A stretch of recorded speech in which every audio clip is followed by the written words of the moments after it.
Metroid Prime is a 2002 first-person adventure game developed by Retro Studios for the Nintendo GameCube.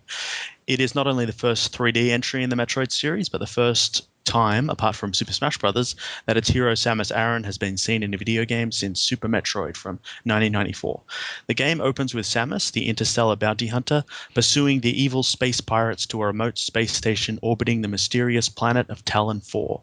Upon entering it, however, she finds the vessel disintegrating, overrun with strange parasites, and littered with dead and wounded pirates. She is accosted by her archenemy Ridley, the metallic space dragon and pirate commander, who takes flight from the space station just as it starts to blow up. Samus's suit is badly damaged, but she manages to get back to her ship and chase Ridley towards Talon 4, only to crash land on the planet's surface, effectively stranding herself.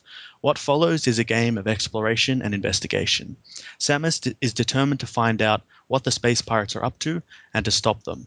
As you venture deeper into Talon 4's eerie alien landscape, you learn that a highly advanced race known as the Chozo once dwelt upon it. Evidence of their once glorious civilization can be found amidst the crumbling ruins and vine-covered architecture, which the savage flora and fauna of Talon 4 now call home.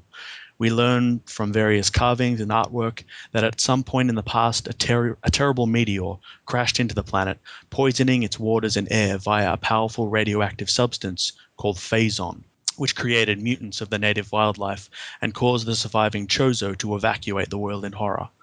As Samus makes her way through gloomy forests, labyrinthine wastes, magma-filled caverns, and snow-swept vistas, she begins to rebuild her suit with various weapons and abilities, such as the Charge Beam, Morph Ball, Double Jump, Thermal Scanner, and Grappling Hook, while facing increasingly deadlier monsters along her way, including space pirates, Chozo ghosts, and most alarming of all, a new batch of Metroids. Similar to Zelda, the more upgrades you acquire, the more areas of the world you are able to access. And just general thoughts on the game. I think what's most striking about the game is how minimal the sort of presentation of it is. With the exception of establishing shots, there are no cutscenes, there is no dialogue, and apart from our mute protagonist, there are no other characters. There is only you and this mysterious, hostile, sorrowful, uncharted world around you.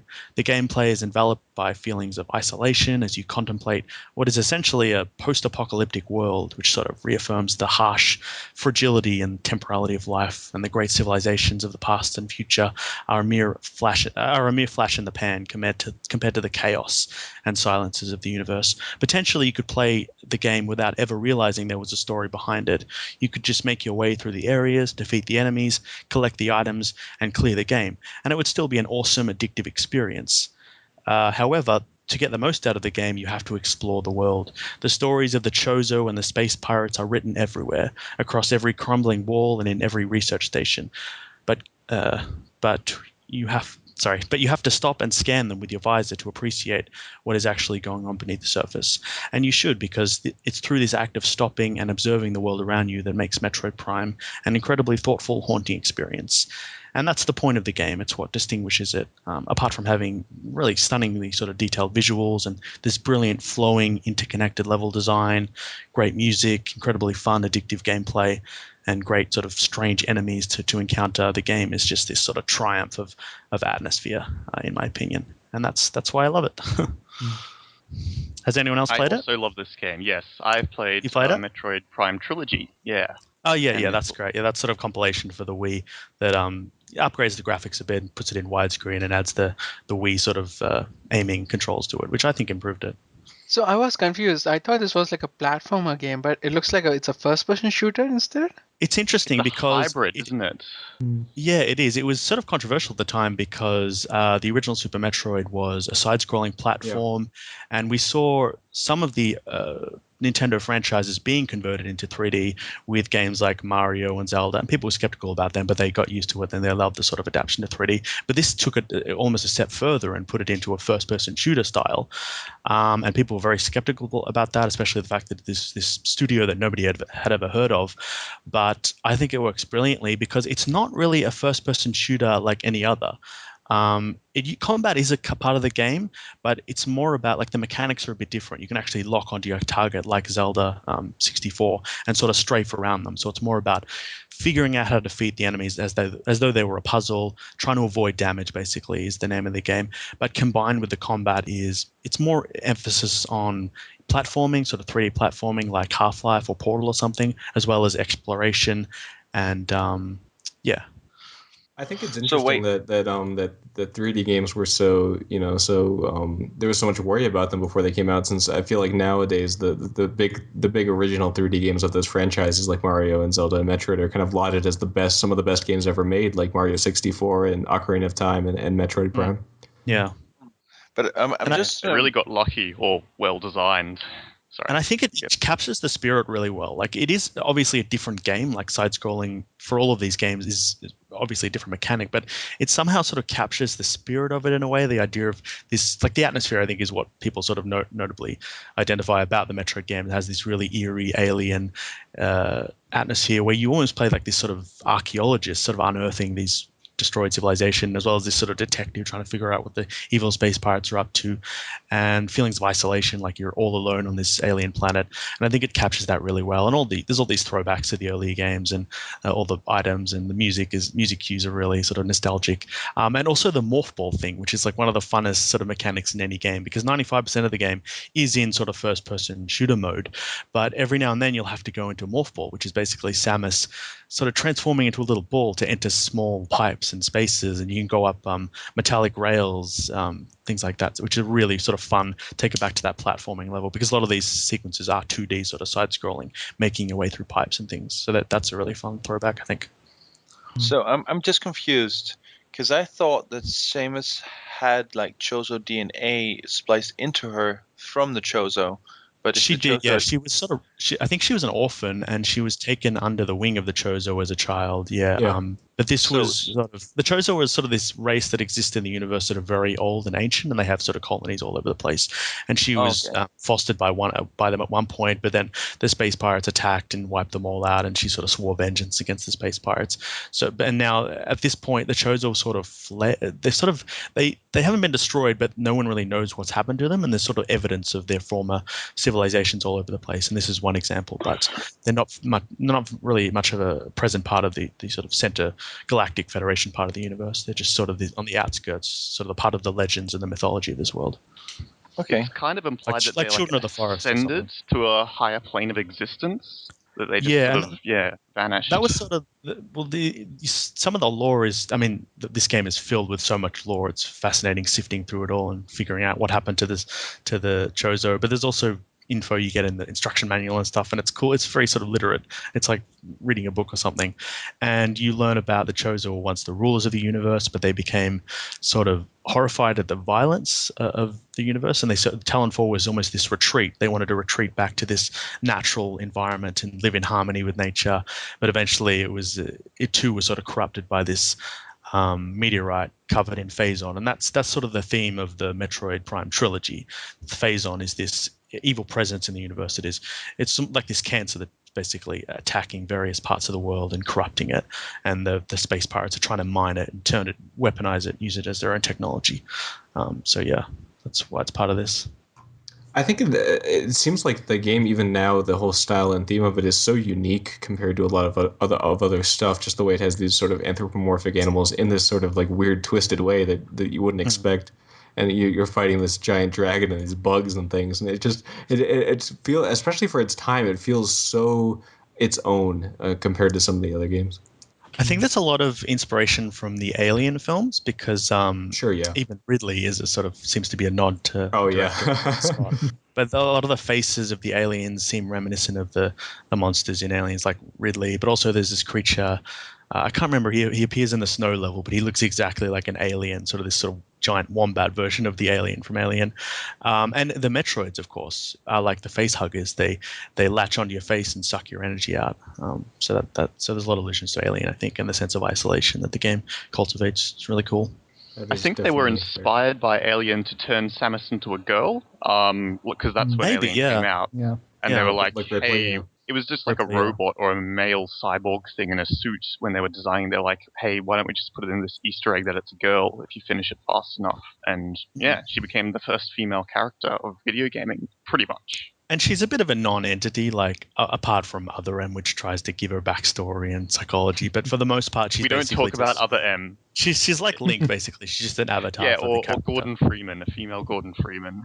Exactly. Yeah. But it's still cool.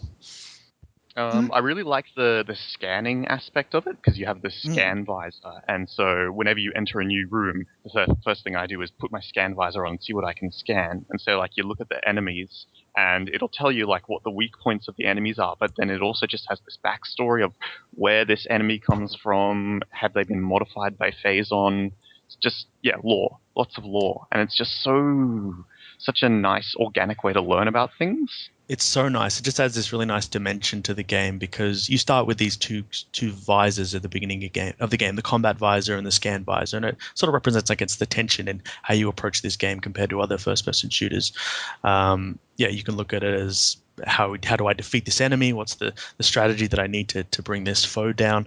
Or you're analyzing the environment and working out the history of this world and the secrets behind it. And you'll often enter an area and you'll hear this sort of hum, and that hum means there's like a secret item in this world, and in this room, and you've got to figure out the puzzle to get it. And you might not even have the weapons or the instruments to get it, but you also acquire other visors later in the game, such as the thermal visor, which allows you to see in the dark. You can pick up energy signatures, you can see weak walls, as well as the X-ray visor, which shows you sort of ghost enemies that attack you. When you first encounter them, you don't know what's attacking you. It's only until you get the X-ray that you see that they're actually ghosts of Chozo, and so it's showing you things that aren't there, that you can see that aren't there, or things that So I really like cool. that. So it feels like the level design is really thought over, and it's not just arbitrary corridors. It's really but a lot of emphasizing thought put into it. It really emphasizes like you can look at this world in like vastly different ways. You can, like, the act of looking is a big part of the game. There's different layers to the world, different ways to interpret it. You can go through the same area 4 different times and see 4 different things. So it's implying that there's all these hidden things going on below the surface that you gradually learn the more sort of familiar you become with the world, which is really cool. And vision is something that's often sort of threatened. Like, it's so important that you see what's happening. So enemies are often sort of assaulting your visor. Bats are flying at it. Steam in the magma caverns will like cut frost over your visor, and you can't see, and you have to get to an area till it dissipates. You look up at the sky, and your raindrops will start sort of sliding down your face and along your visor. And even like when there's an explosion, you sort of get this 2-second shot of Samus's face sort of reflected in the visor, which is cool. Very immersive. Yeah, definitely. It's very engrossing. I remember even when I got it, I was just amazed at how, it just draws you in so completely, and you just want to just explore this world, and it's really engaging and just fun on a very gameplay level. Like the puzzles and the combat is definitely very easy to pick up and play, but it has like a challenge factor that you do need to try and get better at it, and you want to get all the collectibles and the upgrades to meet the challenge. How would you rank it compared to some of those other sort of classic games of the time, like the Mario 64 and the Ocarina of Time? Well, this is sometime after. This is GameCube. There was 64. Oh, yeah. It's just a couple of years after. I would put it up there. I mean, Ocarina is my other favorite. I almost chose it, but it just felt a bit too like generic, like best game ever.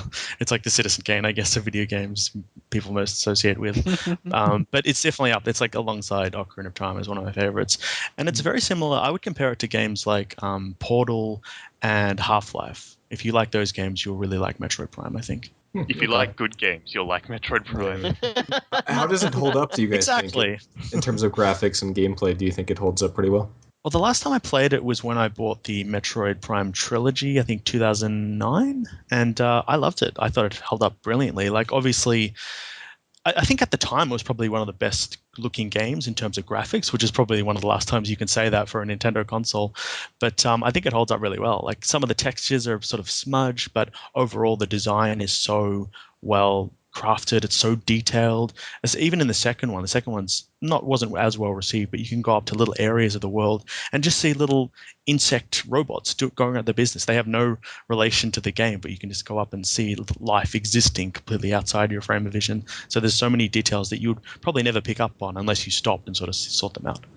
And I think that part of it actually is trying to sort of deprive you of sort of vision, like you were kind of getting to, is sort of akin to the Alien films. So even part of like the sort of the smudginess and sort of the hard to divine what's going on is part of the experience, I think. So I think that actually adds something. Yeah, maybe. Yeah. The third game favorite was moment. Oh, sorry. No, you go. my favorite moment in Metroid Prime is when I was going through like Space Pirate laboratory notes, and someone's put out a big disclaimer saying, "Stop releasing the Metroids from their tanks. Metroids are not pets. We've already had 3 fatalities this week," and it's just a bit of random comedy, and you're like, "Oh, that's funny." Yeah, I know. I love the space, like, because the space pirates are kind of the only characters you interact with. You don't actually talk with them. They're as soon as they see you, they start trying to kill you. But you can read their logbooks and things, and they start to talk about you. Like it's a bit like Half-Life, where the soldiers start to taunt you and write messages on the wall as you sort of wipe out their people, and they start referring you as the hunter. Like stop leaving messages in the logs. The hunter is tracking us. She knows where we are. Just like increase security and all that. Set up turrets to stop her. She's mowing down our forces. So it's cool that even within the game, the story is actually, you're adding more to the story and it's unfolding as you're playing it and you're influencing events. And that is very organic. It's not halting the action. It's just happening as you go, which is, I think, really cool, especially for this type of game. Yeah, as I said, you can just play it as a purely fun platforming first-person shooter game, but you can, stopping and reading adds a lot to the story, I think. And the Space Pirates are funny because the Metroids are just this sort of wild card. Like the Space Pirates are this evil authoritarian sort of organization that you have to contend with, but they're trying to harvest the Metroids, and the Metroids just get out of control and start massacring them, and it's just this force that Samus needs to like take down because they're going to destroy the world. But that's a theme in all 3 games. Very fun to smash open the Metroid tanks in the laboratories again, and then they'll go kill the space pirates, and you can just sort of sit back and watch that. And they're really scary enemies, sort of. I mean, they're not that hard to kill once you get the right enemies. But like, when they don't make any sound. Like when they're following you, you'll turn around and suddenly there'll be like this floating, brain-shaped like jellyfish with pincers, and it'll latch onto your face, and your visor will start going sort of static. You get white noise on your visor as it sucks the life out of you. It's really cool. So they're scary enemies, even though they look sort of silly and humorous. They're formidable, and you want to get away from them quickly. Any questions? I'm watching the speed running video of it. I think it's because of it's for the charity, right? Awesome Games. Yeah, AGDQ. Right? Yeah. It's got like 3 million views or something like that. No, 100,000, 100K views. It definitely looks cool. Well, one of the cool things about the Metroid Prime run for that charity is that every year it's kind of one of the marquee runs, and what they'll do is that they'll have a bid war, a charity bid war, if you want to save or kill the animals in that part of the sequence, and it usually racks up like hundreds of thousands of dollars, just that bid war. It's like with the big sort of contest that happens throughout. I think that's most of what I want to say. Some people have criticized the game. There are sort of drawbacks in terms of backtracking. There's a lot of backtracking in the game. When you get new items, you sort of go back and you can access new areas. But there's no warp points. There's the save stations are things that you have to go to that are littered throughout the world. You can't just save at any point. So you do sort of have to learn the map really well. But it is this really, really cool sort of continuous free-flowing world. There's no load times. There's no sort of intervals between the areas. You're constantly, they sort of mask the loading times with the doors. You shoot the doors and they'll take a second and then it'll open. And that second is basically the next area opening. But it works really well and continuously. And the more you explore, the more you find sort of shortcuts between the worlds, and you can traverse it much more easier. So it's not, backtracking isn't too much of a problem as you get more familiar with the world. Cool. Deafening silence. No, it's a good. It's a good time to talk about the game, because I saw that the Metroid Prime trilogy is now. It just came out on Wii U, just January 30th. So it's accessible. It's not something that's locked away on a Dreamcast somewhere. The second one, I don't think it's as good, but there's still so much. It's a really cool game. Like it's a worthy successor. I think it is much harder, more like the backtracking is even worse in that game, and it can be a bit of a slog at times. But I really enjoyed it, and I think it captures that atmosphere of this sort of post-apocalyptic world, and you're sifting through it and trying to figure out what's happened. And the third one is sort of controversial. I enjoyed it. I think the gameplay works really well, but it takes a lot of inspiration from like the Halo games, where you're actually sort of you're more heavily involved with like this Space Federation, and you're working on behalf of them to bring down the space pirates. So there's characters you actually interact with and talk with, and the final bit is basically you're leading this charge of soldiers to attack the space pirate base. So it's a bit more Call of Duty action oriented, but I still enjoy cinematic. Yeah. Cinematic, yeah. That's interesting because in my head I kind of do think of Halo and Metroid as similar in terms of the armored silent protagonist and stuff like that. Cool. There's way less dialogue in Metroid games, though. Yeah. True. Yeah, it's even more sort of like absent of conversation. Yeah. Yeah. It's interesting that the studio is based here in the US. I would have thought it was a Japanese thing. Yeah, that was another controversial thing. It was an American studio. I think it's based in Texas, and they did the trilogy, and I think they also did a game for the Wii, Donkey Kong Country Returns, which and the Mario Kart. Yeah, but and they are doing parts of Mario the Kart, Donkey Kong. Donkey Kong Country is one of my favorite games for the Super Nintendo. So I loved playing it on the Wii. It's not as good as the Super Nintendo version, but it's still pretty fun. Cool. I noticed that it's got a very retro way of doing live. Like it had like 3 spots or 3 marks on it. Is that how it works? 3 times you die and the game starts over or something? Which one's this? Metroid. So how does the lives things work? Do you got like 3 lives that you got to... Basically, you have health. No, there's no lives. Basically, there's various save stations scattered throughout the world, and that's basically the only place you can save. And if you die, you'll just go straight back to that save station. And you have health, and you build up your health by collecting energy tanks. So the more energy tanks you collect, the longer you can last. But yeah, basically, I mean, the save stations are frequent enough that it's not too much repeating things, but they're sparse enough that you do have to be careful, and there's a tension about facing enemies and not dying or not falling into phase on and things like that. So I think it strikes a good balance. So yeah, buy Metro Prime. It's an awesome game. Or buy the Metroid trilogy if you're into that sort of thing.